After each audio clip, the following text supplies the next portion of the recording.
देखिए जो blood group A B होता है ना वो किसी से भी रुधिर ले सकता है, क्योंकि ए बी वाले रुधिर के अंदर एंटीबॉडी एब्सेंट होती है, और जो ब्लड ग्रुप ओ होता है वो किसी को भी रुधिर दे सकता है, ठीक है, क्योंकि उसके अंदर एंटीजन एब्सेंट होती है। ठीक है, देखिए जो ब्लड ग्रुप ए है, ठीक है, वो क्या करेगा, ए वाले को तो दे ही सकता है, खुद को तो दे ही सकता है।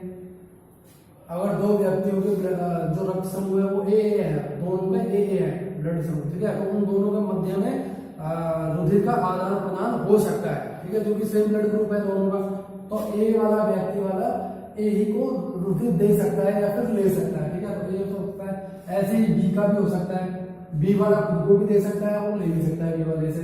ऐसे ही ओ का भी है, ठीक है, ऐसे ए बी का है। ये तो हो गए आपस में ठीक है। अब जो ए ब्लड ग्रुप है वो क्या है, ये जो ए बी है ये क्या है, सार्वत्रिक ग्राही है, ये किसी से भी रुधिर ले सकता है, क्योंकि इसके अंदर क्या है, एंटीबॉडी एब्सेंट है, प्रतिरक्षी इसके अंदर एब्सेंट है, क्योंकि एंटीजन दोनों तरह के पाए जाते हैं एबी के अंदर, एंटीबॉडी इसके अंदर पाई नहीं जाती।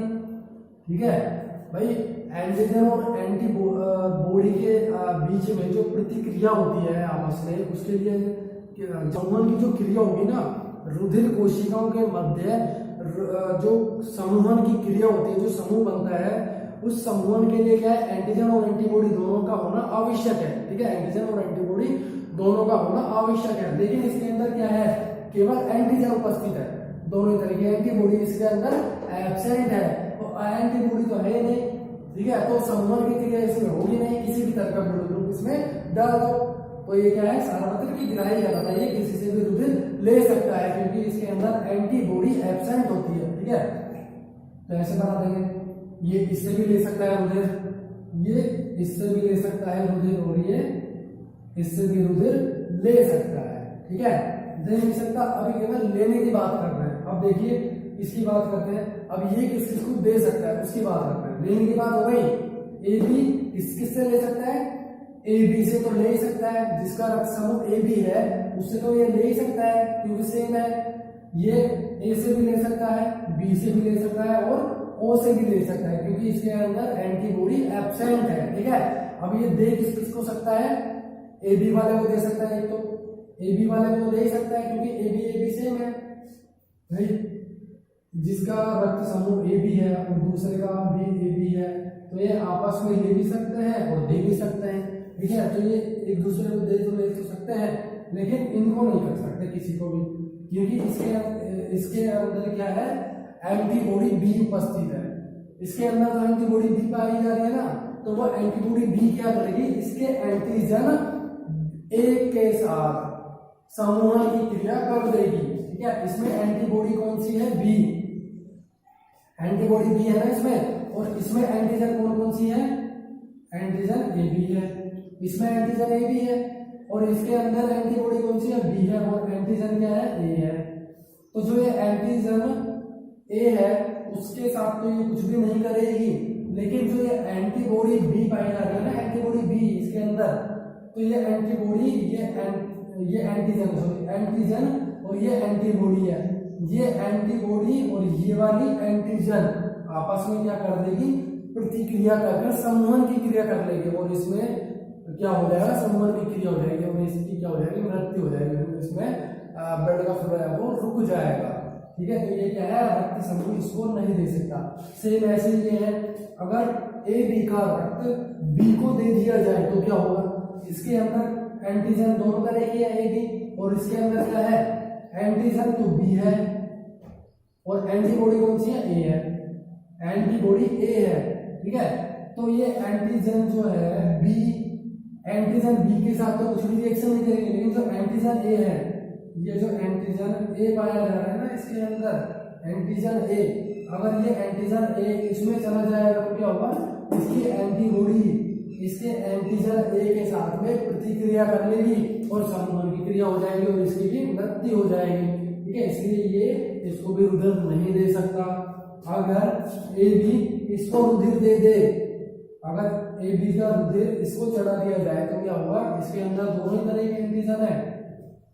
ठीक है, इसके अंदर दोनों तरह के एंटीजन है, और बी दोनों ही तरह के एंटीजन है, और इसके अंदर क्या है, एंटीबॉडी है, एंटीबॉडी है ए और बी, ठीक है। एंटीजन है नहीं, एंटीबॉडी दोनों तरह की है, तो ये क्या कर लेंगे, दोनों ही क्रियाएं कर लेंगे आपस में, और संबंध की क्रिया हो जाएगी, तो इन दोनों के बीच में क्या रक्त का आदान प्रदान नहीं हो सकता, ठीक है, नहीं हो सकता। ये इसको भी नहीं दे सकता, ठीक है, इसको भी नहीं दे सकता, तो ये क्या होगा, इस तरह से ही होगा।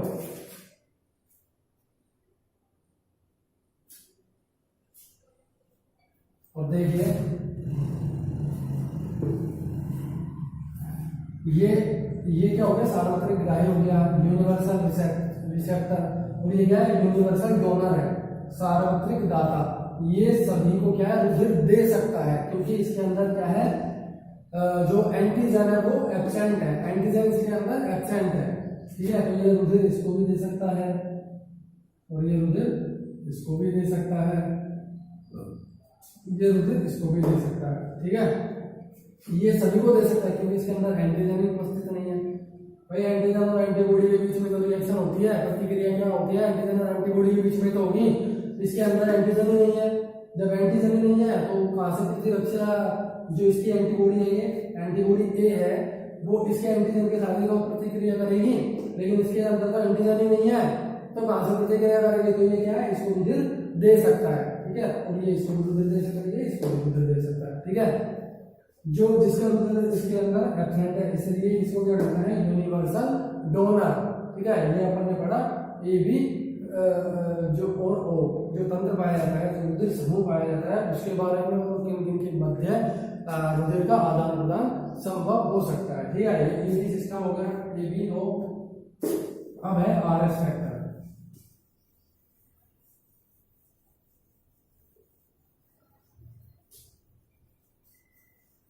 आर एच फैक्टर, ठीक है, ये आर एच फैक्टर है, आर एच तंत्र। देखिए जो लैंड स्टीनर था, लैंड स्टीनर जो वैज्ञानिक थे, उन्होंने ए बी ओ तंत्र को खोज लिया था। ए बी ओ तंत्र की जांच करने के बाद में जब रुधिर का आदान प्रदान किया गया मनुष्यों के बीच में, तो उसके बाद में क्या हो गई, मृत्यु हो गई किसी मरीज की, ठीक है।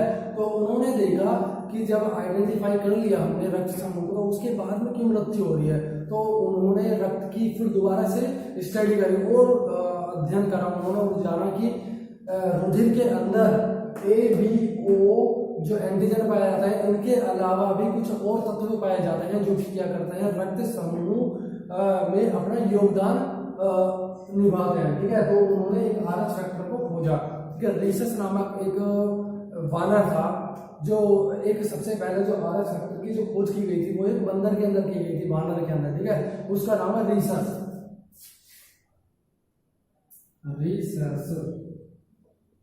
रीसस नामक वानर के अंदर इसकी आर एच फैक्टर की खोज की गई थी, ठीक है।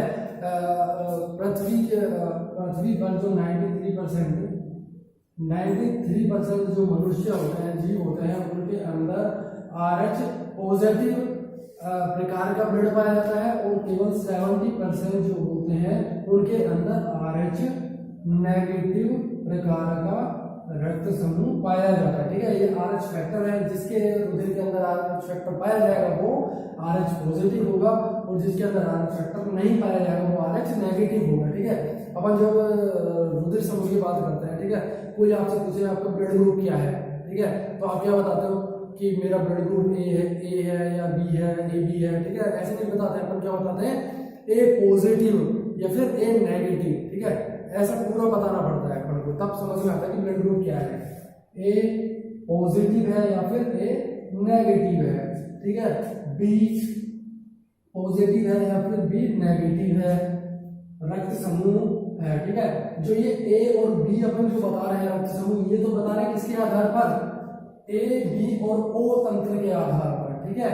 और जो एक पॉजिटिव नेगेटिव बता रहा है, ये किसके आधार पर बता रहे हैं, आर एच फैक्टर के आधार पर। अगर आर एच फैक्टर प्रेजेंट है तो पॉजिटिव हो जाएगा, और आर एच फैक्टर एब्सेंट है ब्लड के अंदर तो फिर क्या हो जाएगा, नेगेटिव हो जाएगा, ठीक है।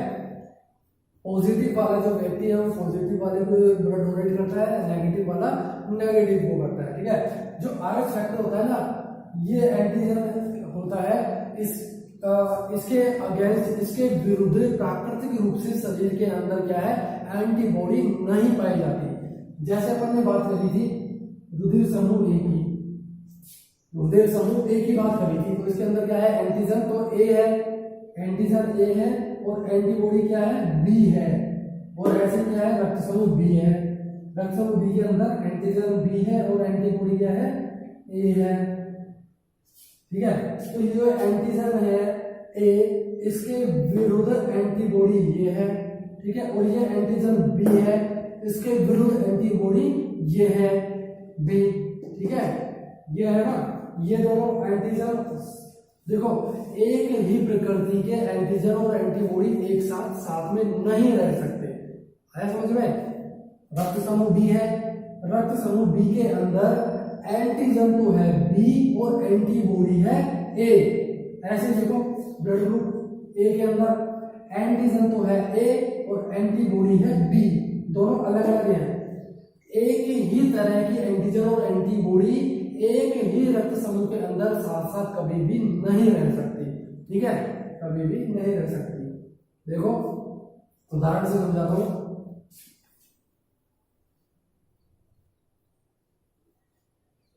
ये क्या है, चुंबक के टुकड़े हैं। ठीक है, चुंबक के टुकड़े, चुंबक के टुकड़े होते हैं, दो चुंबक के टुकड़े लिए अपन ने। ठीक है, अब उनके जो समान ध्रुव होते हैं, ठीक है, समान ध्रुव होते हैं, वो क्या करेंगे, एक दूसरे को करेंगे। ठीक है, चलो वैसे समझ लो, ज्यादा लंबा हो जाएगा। ये समझ लो कि जो रक्त समूह पाए जाते हैं, रक्त समूह के अंदर एक ही प्रकृति के एंटीजन और एंटीबॉडी कभी भी साथ में नहीं पाए जाएंगे। ठीक है, तो जो ये आरएच फैक्टर की बात कर रहा हूँ, ये भी क्या है, एंटीजन है। ठीक है, आरएच फैक्टर एंटीजन है। ठीक है, तो इसके विरुद्ध प्राकृतिक रूप से शरीर के अंदर किसी भी तरह की क्या है, एंटीबॉडी नहीं पाई जाती।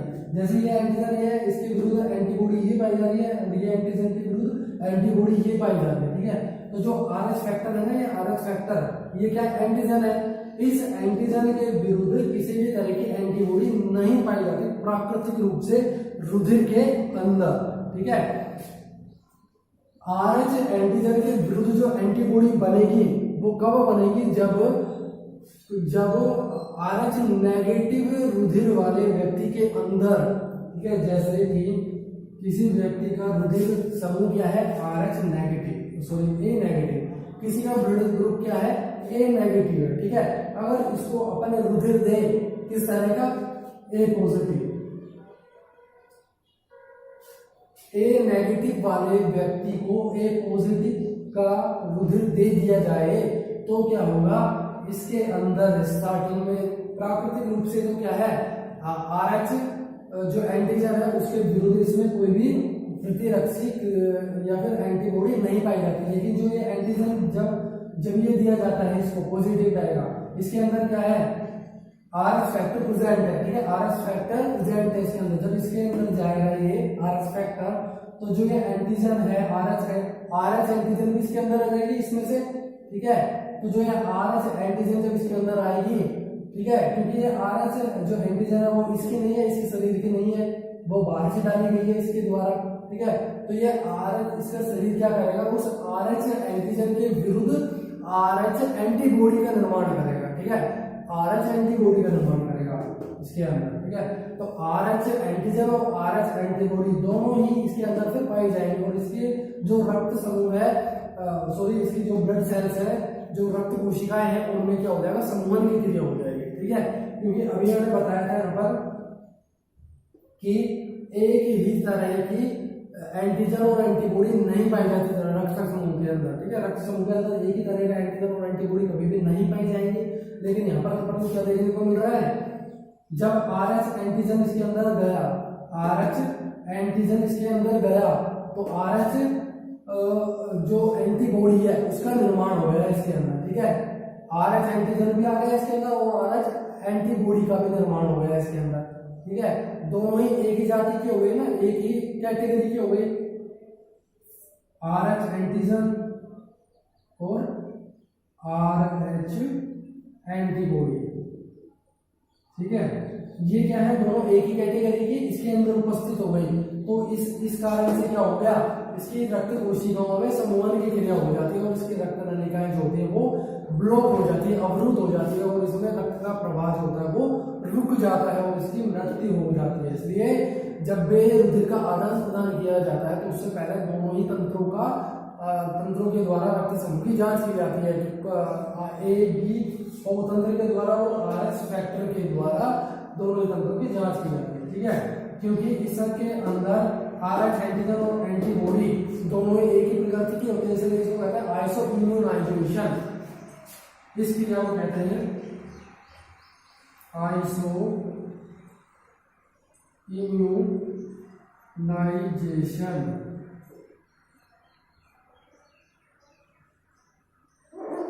ठीक है, क्योंकि दोनों एक ही प्रकृति की होती है एंटीजन और एंटीबॉडी, तो इस क्रिया को कहा जाता है आइसोइम्यूनाइजेशन। ठीक है, जब आरएच नेगेटिव वाली कोई महिला आरएच पॉजिटिव वाले रुधिर समूह से युक्त भ्रूण को धारण करती है, गर्भ को धारण करती है, ठीक है, एम्ब्रियो को ग्रहण करती है, तो क्या होगा, उस आरएच पॉजिटिव वाले भ्रूण से जो आरएच एंटीजन है वो अपरा के द्वारा, प्लेसेंटा के द्वारा महिला के अंदर एंटर कर जाता है। ठीक है, महिला के या फिर जो माता होती है वो उस आरएच नेगेटिव वाली जो माता होती है उसके रुधिर के अंदर आरएच एंटीजन भ्रूण से प्रवेश कर जाता है। ठीक है, और जब आरएच एंटीजन माता के रुधिर के अंदर एंटर कर जाता है तो क्योंकि आरएच जो एंटीजन है वो प्राकृतिक रूप से माता के रुधिर के अंदर नहीं पाया जाता। ठीक है,